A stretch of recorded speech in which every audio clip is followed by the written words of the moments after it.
Hello and welcome to Campus and Community Conversations. Today we are joined by Carrollton's Mayor Betty Cason and Carroll County's Commission Chairman Michelle Morgan. How are you all doing today? We're great. How Wonderful. are you? I'm pretty good. First, I'd like to congratulate you both on being the first women to hold your roles. That is so important.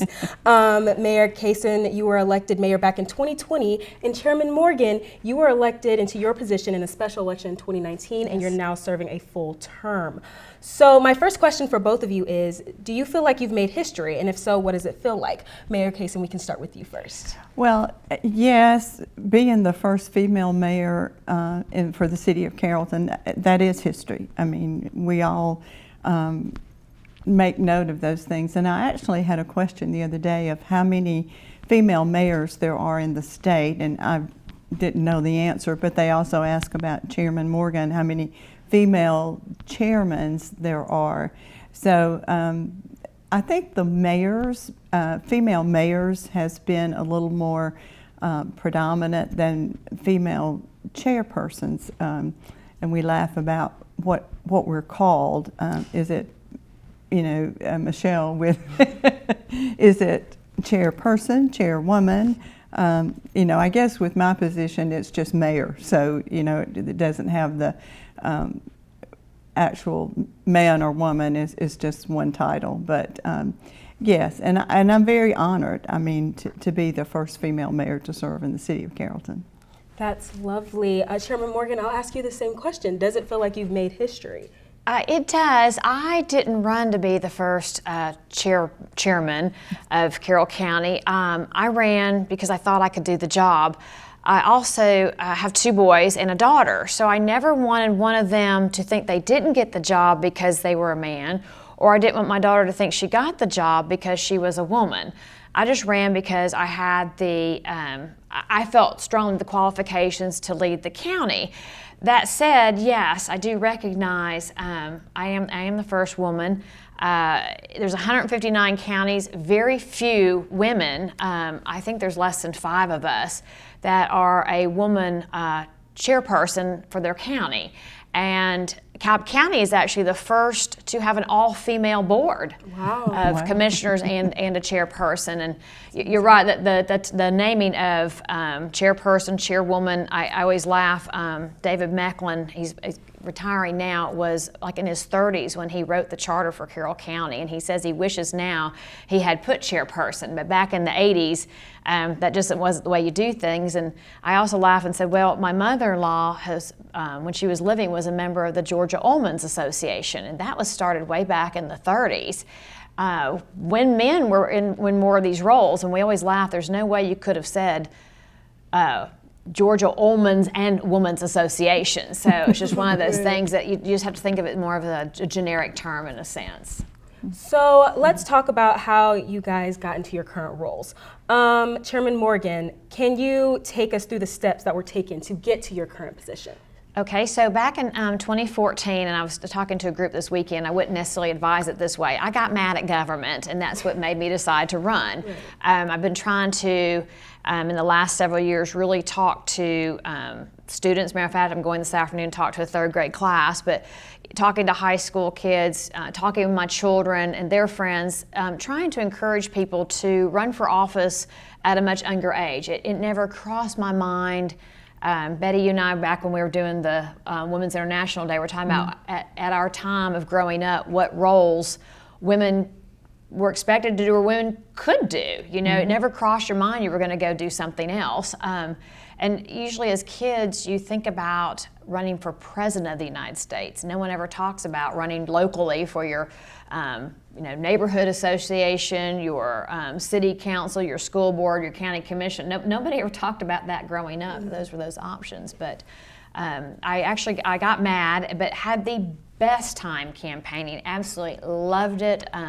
Enjoyed meeting so many people that I had not known, and from there got elected. And when our chairman decided to go for a role with the state of Georgia, left that vacancy, and I had so enjoyed working with him.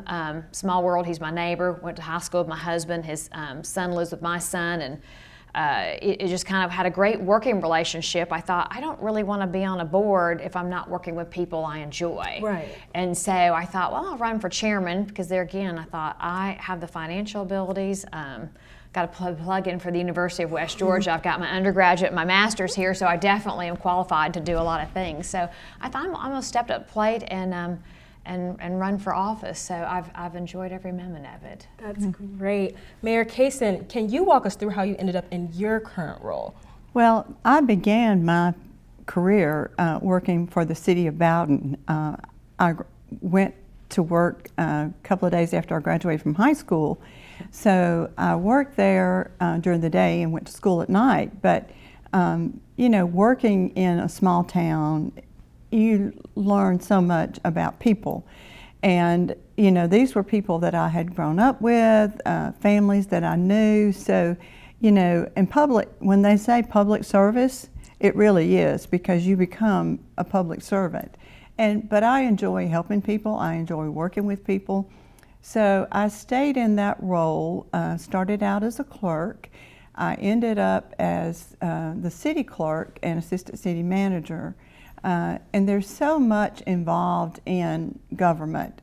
It's not just, you know, a lot of people think, when they think about government, they think about police department, the water services and streets and those kind of things. But there's, you know, I soon found out there was so much more to it. I love economic development. So in all of that, it was just, I mean, it was a rewarding experience. And then I decided after that long career that maybe I needed another career. And Judge Wilson at that time, who was the probate court judge, was retiring. And I had known her all my life, went to school with her children. And she talked to me and she said, you know, you would be perfect for this job. But as a judge, of course, she could not endorse me or, you know, campaign for me. And I had a best friend who we had gone through city government together, and she had ran for probate court judge. And she said, Betty, you would be awesome at being the probate court judge. So I said, okay.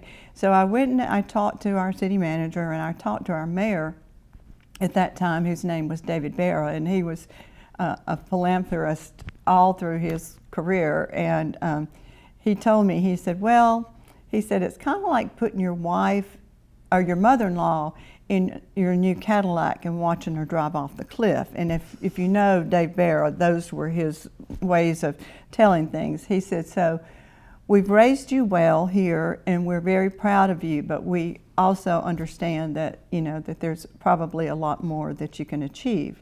So I decided to run for probate court judge and was elected and served there for 22 years. And so after we had some family issues and I had to look at retiring, and I had planned to retire at the end of that election cycle anyway, that term. So I decided I would go ahead and retire early from the probate court judge. And as soon as that rumor got out, I had several people who called who said, would you consider running for mayor? And I said, well, you know, I had thought about that when I retired, that I would like to get back into more into public service, because as a judge, you're limited to how much involvement you can have in the community just because of your judicial position.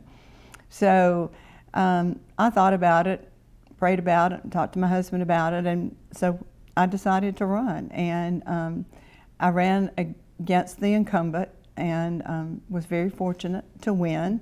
And I've enjoyed it immensely. I mean, I enjoy the community, I enjoy working with other communities, and that's one thing. I'm real active in the Georgia Municipal Association because, you know, my philosophy is don't reinvent the wheel. So by having partnerships with other cities and you know, looking at what they're doing, then, you know, sometimes it's a fit for our community and sometimes it's not. But if it's working in their community and, you know, the powers that be thinks it'll work in our community, then you know, you've already got actually a plan that you don't have to go back and redevelop. So, and I enjoy people, I enjoy talking with people, I enjoy meeting with people, and so I think it's been rewarding, and that's how I got where I am today. So I do have a follow-up question for you. So the position of mayor, is it easier or harder than you expected? Oh, no, it's not harder than I expected. I know that you're not going to please all the people all the time. You know, we have lots of things to be proud of here in Carrollton, and we're a very coveted place to live. You can see by all the people that want to move here now and its expansions. The amenities are wonderful. You know, the people before me have set a great groundwork, great plan for the future of Carrollton, and I appreciate that. I appreciate what they've done in the past and what we can do now going forward. But no, it's not harder. I mean, I guess the almost 20 years I had in municipal government, I was pretty familiar with how local government worked. Right. All right, and Chairman Morgan, you were actually a small business owner when you graduated from the University of West Georgia. So I would like to ask you, did your mindset as a small business owner actually help you get your position as chairman later down the line? I think so. I think when you're putting your mailers out there, which is, you all of a sudden you're driving down the street and you see your signs everywhere and you're kind of like, you know, you see these big billboards and you're like, you know. So I think coming from the point of, it's like, oh, please, you know, my children be like, oh my God, Mom, there's another sign. I mean, it was, you know, kind of like we're not used to that. But, you know, when I graduated from West Georgia, it was one of those things that I knew, I had been told I was overqualified because I'd gone straight through to get my master's degree, but I had already worked in retail. I had worked at Macy's. I'd worked at McDonald's. I'd put myself through school, so I had done a lot of little things. Even worked here at the college library, was orientation leader, so I had done a lot of things. So when I started going to job fairs, everybody said, well, you're kind of overqualified, because I'd had you know, the master's degree, but I hadn't had any like management experience. So at that point it was kind of like, well, I guess I'm gonna have to go out and create my own job. So that's how, with another graduate student, we got together and said, let's open a bookstore, because I thought that'd be so much fun. I loved reading and loved being in the library. So I think when it got time to put my mailers out, you have to sell yourself. And I was always good at retail, where people come into you, you know they're in your space, and then you can sell them what you think they need. I never was kind of good at like going door to door. So this was an opposite. You know, going out to campaign, you have to go to the people. You also then have to put a flyer together. I've been sitting here for probably 6 months trying to get my LinkedIn page correct, because you have to think through it so much. Well, what do I put on here, what I don't put on here? Ooh, is that bragging, is that not? Does anybody really want to know that? So, you know, pulling out my marketing and figuring out, okay, I am going to be in charge of the county's finances. The way Carroll County is set up, the chairman is the day-to-day, everyday person, sort of like like a county manager would be. So I do all the work with, of course, wonderful staff and stuff, but at the end of the day, it falls on me. So you've got to know your finances, you've got to know accounting, but you also got to know people, because you're working with not only about 600 employees in the county, but you're also 125,000 people. So I really had to start putting through what would make me a good chairman? Why would anyone elect me? And I had to think to myself, what do I have to sell them? So I believe the experience of being a sole business owner, I think one of the best things was I've written payroll checks. I've looked and see, what do people make? I've sat there and thought, I've brought this in, I'm sending it out. What do bills cost? I'm a property owner. All these things that I thought I could relate to the citizen who is going out to vote. And so I had, you know, had that experience. Also had the wonderful experience of marrying into a family business that we're celebrating 90 years this year, and our 4th generation. Wow. So, you know, while a lot of people look and say, well, you didn't come here until 1982, I'm like, I was 17 years old when I came here. So at this point, I have lived majority of my life here in Carroll County. So while I was not born and raised here, I look and say, I chose to come here. I chose to come to West Georgia. I chose to stay. I didn't want to go back to Atlanta and work. I wanted to work here, and at that time I had to create a job for myself. So I do think all that stuff kind of came in together. Then working in the family business, you know, dealing with family, dealing with other employees, dealing with customers there again, I think set me up to be able to go out to the citizens and say, hey, I've been in your shoes, or I listened to you when you came into the store, I listened to you when you come into the convenience store. I think I know what we all want, and I'm ready to lead you in that direction. That's amazing. So you talked about connecting with people. So let's talk about the state of Carrollton, Carroll County. So Mayor Cason, can we talk about the state of Carrollton in terms of business development and housing? Like, are we growing? Are we declining? We are growing, and you know, I understand that everybody is going to grow, and we're going to grow. And the thing I want to make sure people understand is that there's two kinds of growth. There's the growth that comes from internally, and there's the growth that comes externally. And if you don't grow internally, you're going to get external growth, and you have no control over the external growth. I mean, they're going to come, they're going to build. We're just like every other city, county, state in the country right now.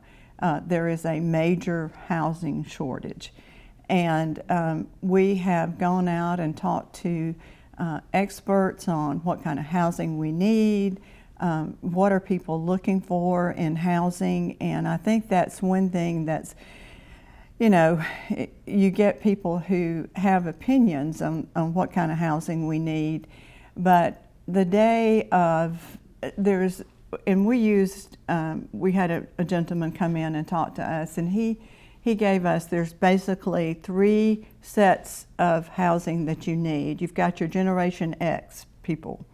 These are the people that are young professionals that want to work and play and live in the community, and they want to be able to walk out their door, they want to lock it, and they want to go to the coffee shop, or they want to go to the Greenbelt, or you know, some kind of activity. And they're not interested in an acre yard. They're not interested in a 3,000 square foot house. So the next generation you have, I guess, would be our millennials. And some of these now are having families, but even having families, they're still not looking for that acre yard, because now each city and county have so many amenities that used to people had to incorporate in their own yard. And so now people don't have to do that. Plus, with young families, you have activities. You have softball, you have baseball, you have lacrosse, you have volleyball, you have all these activities that used to, you know, when I was growing up, girls played basketball and tennis, and you could be in the band or a cheerleader, but most of that was contained in our local area. You didn't have travel teams where, you know, parents will be gone all weekend. So, you know, the times have changed, and the need for housing. And then you have the baby boomers, and they're the ones that had, yeah, Michelle and I, well, I'm older than Michelle, but I fit into that group. But, you know, they have the 3,000 square foot house and the, you know, acre or half acre yard. And, but because of the amenities and the things that we have now, and because they are traveling around to watch their grandchildren play, or they're, you know, we have become a much more mobile society in that people have acquired more and they travel more. I mean, I think back, used to, people took a 2-week vacation or a week's vacation, and that was it. Mm-hmm. And now people travel all the time, everywhere. So, you know, even some of your baby boomers are looking to say, you know, I don't need a 3,000 square foot house. I don't need an acre yard to either have to maintain or pay somebody to maintain. So the housing market right now is really hard to predict, but to try to catch up and provide housing for each one of those groups, it's a real chore. And I know that people they want to live close to downtown. They, walkability. They want to drive their golf cart downtown. They don't want to have to get in their car and drive 2 miles to get somewhere. They want to be able to walk. We're becoming a generation of convenience. And so, in looking at all of that and planning, and I have to say we have a wonderful staff, and they do a great job of our master plan. This is every 5 years we have to update our master plan. And in doing that, right now we're having town hall meetings to get input from the citizens, and I encourage people. There's you can go on the city's website, there's a QR code that you can actually, put your thoughts into, what you want to see in our city in 5 years. So housing is a big, big issue right now for everyone. There's not a lot of housing available, and that kind of goes hand in hand with economic development. There are more jobs now. Actually, Governor Kemp said I guess maybe last year, that there are more jobs than there are people. Mm-hmm. And because we live in the Southeast, it's one of the most coveted places to live, because the cost of living is less expensive, and also you have weather that's more, I guess, balanced than in some places. I mean, we don't get the 5-foot snowstorms. I mean, we get tornadoes, unfortunately, occasionally, and we may get a little bit of aftermath from a hurricane, but actually we have our 4 seasons, and our travel is not really impacted. So our economic development is attractive for people to come here. And then also the cost of living is, you could go out to California and you could spend $2 million and you would have maybe a 3-bedroom house. And you can come to Georgia and spend $2 million and have, a whole array of things, and big yards and houses and those kind of things. So the cost of living, I think, it draws people here, and the job availability, and now after COVID, people are even more transient because they can work from anywhere.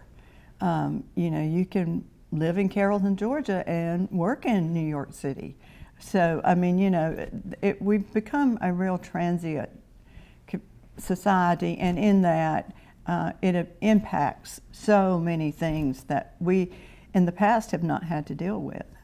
But we're looking at housing, and we're looking at developments, and we've had a lot of houses built, but there's still not a lot of availability for people who want to move here. Right, so you spoke on the master plan. Yes. Right, so is the master plan part of the comprehensive plan for the city? Yes, that is. The master plan, comprehensive plan, it's one and the same. We just did a downtown development plan, and there was, we have town hall meetings, and we have, meetings all over the city, and I encourage people to get out and go. You can go on our website and look and see when the meetings are. And I tell people it's kind of like voting. If you don't go vote, you don't really have any room to say anything. So if you don't go and put your ideas out there and tell us what you want, or give us your opinions of what you think needs to happen. And one thing that always surfaces is we need more retail. We appreciate the retail we've got. We need more high-end restaurants. We have great restaurants here, but these are the things people are looking for. And we have really progressed. Tanner, my goodness, 10 years ago, people would have never dreamed that there would have been, well, some people would have, but the general public would have never thought that they would be able to do open heart surgery at Tanner. So, things are changing, and doing that, it really does give you a different perspective on what we need to do. But I want to really, again, reiterate, we want our growth to be productive growth, and we want it to be growth that's suitable for our citizens and for people who want to move here. I sometimes laugh because sometimes when we're talking about developments and, they'll say, not in my backyard. Well, and then you start talking to people and you say, well, how long have you, oh, well, I moved here about 2 or 3 years ago. And so we laugh and say, yeah, and I bet the people that you were going to build close to says, I don't want anybody else to move here either. But we do want people to move to Carrollton. That's not it. But, it's kind of like, it's that diamond in the rough. We know we've got a diamond. And so even though the outside may still be a little rough around, we know we've got that diamond. and then we'll share. We'll share. That is so nice. So, Chairman Morgan, do we also have a comprehensive plan for the county level? We do. State law requires this, and luckily we're on the same calendar as the city of Carrollton. So we're in the 5-year plan where you go back and look at it again, make sure you're still following it, making sure that anything needs to be changed.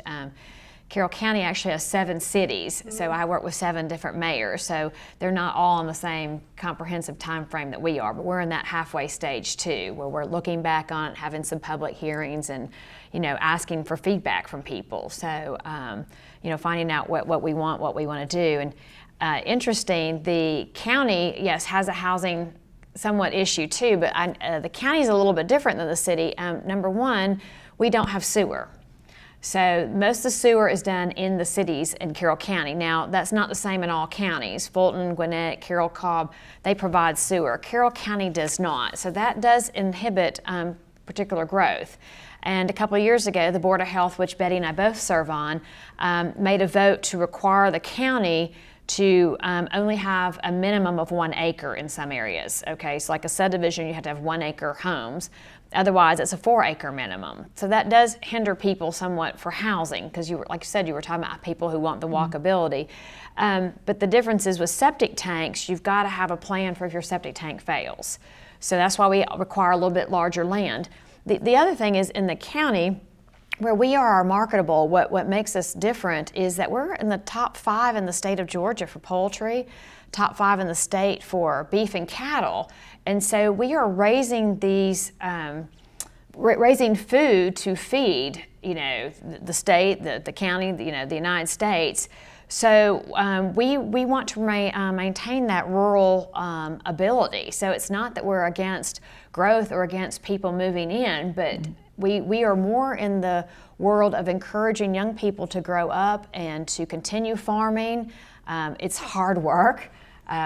Just even the garden I keep, it takes a lot of time, so I can only imagine having a big herd of cow or the chickens that are coming in and out. So our identity in Carroll County is we want to remain rural. It doesn't mean we're against people moving here, but we are more about providing the food for the people of the area, or the United States in general. So that changes how we grow and how we provide. Based on the services that we have and that the services we are currently providing the citizens. Yeah, that's amazing. So can you tell us about some new construction that's actually going on in the county? We have development on both the new administration building and the new fire station. So can you tell us more about those new entities? We do. So actually the fire station is a replacement station. It's being built in Villa Rica. The current facility is a 40-year-old, very small. Villa Rica is growing like Carrollton is, and the number of firefighters that need to be in the building, the number of equipment that be in there to be able to go to these areas, especially of development stuff. Houses are close together. You've got to be careful they all don't catch on fire, or the industry that comes needs. And you talk about apartment complexes and stuff, or you talk about big office buildings. You've got to have the trucks with the ladders, so you've got to provide the equipment. So in Villa Rica, we're doing a replacement station that's going to serve all of those on the north end of the county. And I-20 has lots of accidents, and that's part of our responsibility too. Even though it may not be our citizens on I-20, we are responsible for taking care of that. The county admin building, long time in the making. It's currently in a school that was built in 1948. My husband went to 3rd grade there and said it was old back then. So imagine what he thinks now. But it was supposed to be a short-term place for county government, and it's been 20-something years in this facility. And while it's great to repurpose buildings, this one really has no historic value except maybe memories that have been held there. So, you know, you're making classrooms into offices, your hallways are waiting areas. So I'm real excited that the Board of Commissioners, this group, came together and decided that we are going to build it on the current location. So it's going to be a little bit of movement of current services will go over to the old West Georgia Tech for about 2 years. And it'll confuse people. They'll go over here to the tag office and election, but then they'll have to come over here and then we'll make them go back. But you know, we're building a building that's going to be 50 years in the making. So I think all of us can adjust just a little bit, but and we're building it to reflect the 1850s, 60s, 70s courthouse that was built at the time. And interesting, you look back on the 1800s and you think, oh, what could they possibly have done that, you know, we need to reinvent. We don't need to reinvent. We're actually, part of it was where the horse and buggy would go through to drop people off, a portico. Well, we're putting in 2 porticos because lots of times you're dropping off your grandmother, you're dropping off your parent, and so it'll make it nice where not everybody has to get wet, or in inclement weather, they'll be in a nicer drive-through area. So we're putting those same things that were built in the 1800s back into a 2000 plus building. So some of the things that were done back then are still just as well and serving the citizens now. So we're very excited about this new building. It's going to be absolutely lovely. Nothing really fancy itself. It's really supposed to be functional for about 90 employees that work in the building and the citizens that are in and out all day long. So it needs to be lighting, it needs to be air conditioning, a lot of things are not as fuel efficient. Well, I use fuel because we come from a convenience store family oil company, but making it more efficient for the taxpayers on the end of paying the bills. So we're doing a lot of things that will make it better to run than the current building we're in. I'm so excited to see that new building. It will be absolutely lovely. I'm excited too. So, when I never graduated from high school, I realized I wanted to go back to school because I didn't want to work these back-breaking jobs the rest of my life. With the help of my father and having my son, that was all the motivation that I needed to come back to school. I felt accomplished. It made me feel that I could take on whatever challenges life throws at you. Find free adult education classes near you at finishyourdiploma.org. So both of you mentioned how both the county and the city work hand in hand with a lot of projects. Mm-hmm. So are there any other collaborative efforts between the city and the county that you can share with us right now? Mayor Cason, we can start off with Well, first of all, I want to say how much I appreciate the relationship that we do have with Carroll County. You don't see this in every city and every county. A lot of cities and counties are just antagonists when it comes to working with each other. And I do appreciate Michelle and the commissioners, the relationship we have. And I think Michelle will agree with this. What's good for the county is good for the city, and what's good for the city is good for the county. And we do work a lot together. I guess right off the top of my head, we have a service delivery agreement. So there are services that city provides that the county can't provide. And then there's a service delivery area that, we will provide. The city of Carrollton has their own fire department. And we have a new fire station that's going to be opening up at the, hopefully at the end of this month. And this has been built with splosh money. So this is going to replace, I think it was 1973 fire station out on Central High Road, which very much needed replacing. But in all of that said, I think we work together with our recreations. We work together with sharing ideas. But as far as a joint project right now, I can't think of anything. No. We applied for that grant last year with the Department of Natural Resources to try and connect Hobbs with Little Tallapoosa, and we were not chosen, but partnering together. And really, I was thinking about that too, Betty. It's all the little things that are almost more important on how we do things together. We provide a CO, correction officer, with some inmates to help the city keep the greenbelt clean, and you look and go, city residents are county residents too. So, and then a lot of the county people use city amenities, such as the Greenbelt is in the city limits of Carrollton, the cultural arts, the AMP. So a lot of things citizens are using, and there's no lines drawn that say, oh, you are crossing into the city of Carroll. I mean, there's some signs out there, but who's really, but literally when you're going into places you don't know, and the fire station there on Central, I've been watching that regularly. So it's kind of like, here's how this works. So the land actually belonged to the county school system that little fire station is on. Okay, and the county school system donated it to the county government, and then the county government built the building, but then the city of Carrollton actually mans the fire department. So right there's 3 groups working together, and in the process we just did a public hearing to, when the city firefighters move across the street into a facility there, again, it serves all the needs of those in the city, but also on the edge, the unincorporated part. The old building and the land, well, we are giving back to the county school system because we don't have a need for it, and they could use the extra parking or could use that facility for the Central High School. So I think it's more of those little things every day that service delivery document helps us all navigate how we're going to do things and not do things. So it's more how we deal with the court system. I was thinking this morning too, cities always have lots of the pretty and the bling bling. I always say that. You've got the Cultural Arts Center, you've got the AMP. I mean, the county has parks. I mean, we have almost 2,500 acres of parks in Carroll County. Wow. But it's our parks are bigger. They're meant for hiking. Theirs are just really landscaped pretty. They got the playground. So we have the court system. And so that is something that counties are instructed to provide to cities. And it's not always pretty, especially Betty having been a probate judge.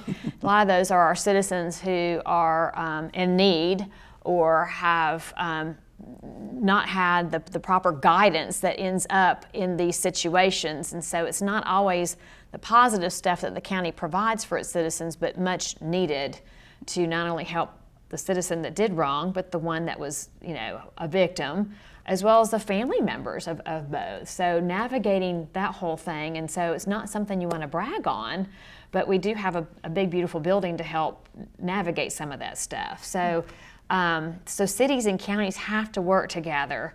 And she is right. I go to so many things with the Association of County Commissioners of Georgia, and there's like 500 cities, but only 159 of us. So, I'm trying to work to make sure all 7 of my cities I provide for, make them happy, because they're serving the same citizens I'm serving.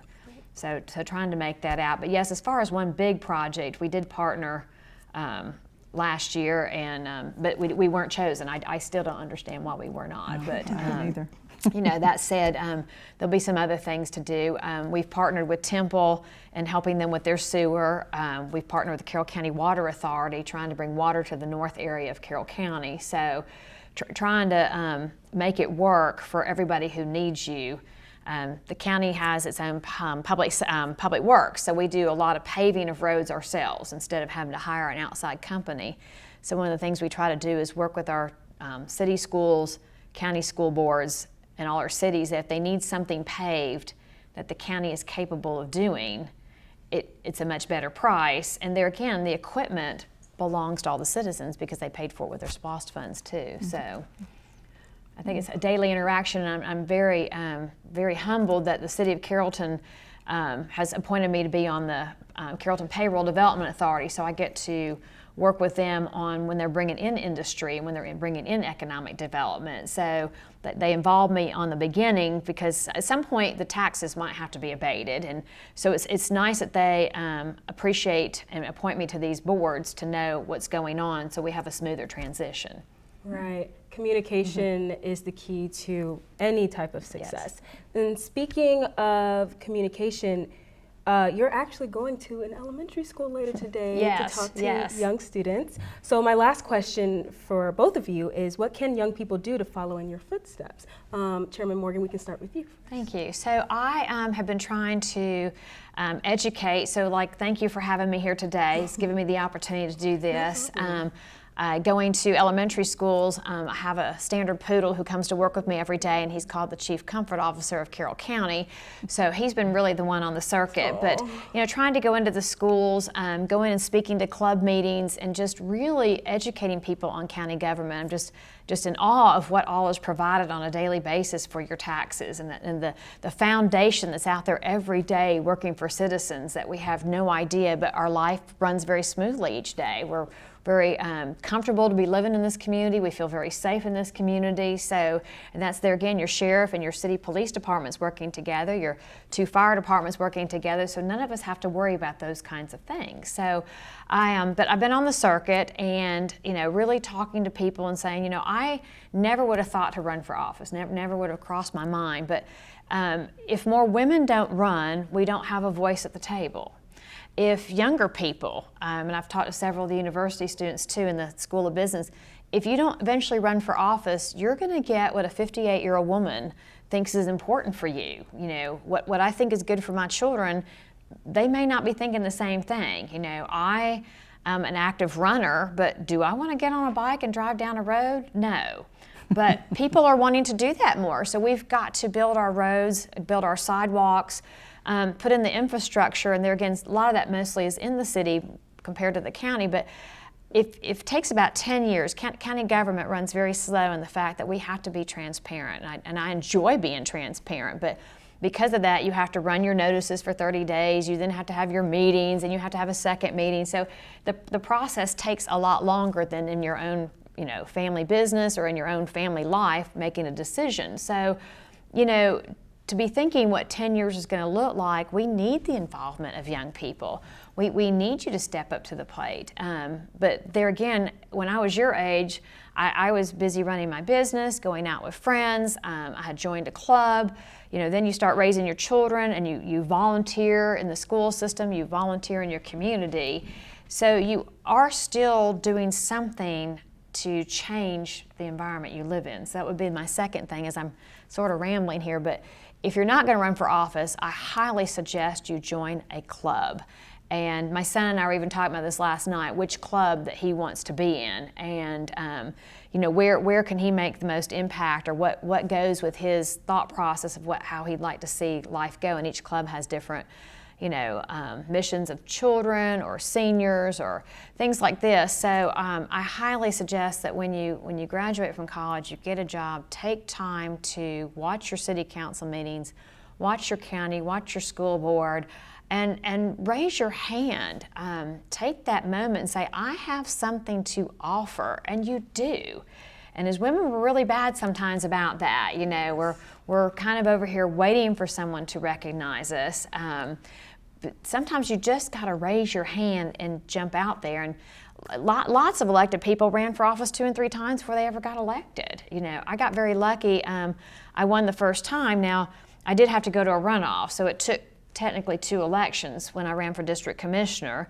And then it took 2 elections because I had to go to a runoff again to be chairman. So it's not that easy necessarily, but at the same time, the experience you're going to get running for office too, how much you'll learn about yourself, how much you'll learn about the area you live in, and the relationships of people you meet when you're knocking on their doors or you're reaching out to them. So I don't know how to say it enough, but thank you for having me on here so that Betty and I can share our story and hopefully encourage other young women as well as young men running for office. Thank you both for coming down, and also you can answer that question as well. Well, one of the things we've done, you know, I think as young people, sometimes they don't realize how much it takes to actually run. Things don't just happen. Somebody has to be behind it. Somebody has to create the idea. Somebody has to take it forward. And it's so amazing to me sometimes just to talk to young people and ask them questions. And I'll give you 2 examples. Talking about being involved with Georgia Municipal Association and Michelle with the Association of County Commissioners. We were, in January every year, we meet in Atlanta to talk with our legislators and get ready for the session. So one of our council members ran into, and being in civic organization, a fellow Kiwanian, from Gwinnett County, and he was there with a group of young people. So Bob was telling us about, Councilman Uglam was telling us about this youth council. So I knew that was something that was offered through GMA, but I wasn't sure about it. So anyway, when I got back, I started looking into it a little bit more. And so I had contacted Dr. Albertus with the school system to see if they would be interested. And he was very interested in it and thought it was a great idea. Well, then COVID hit, so we kind of had to put things on hold for a little bit.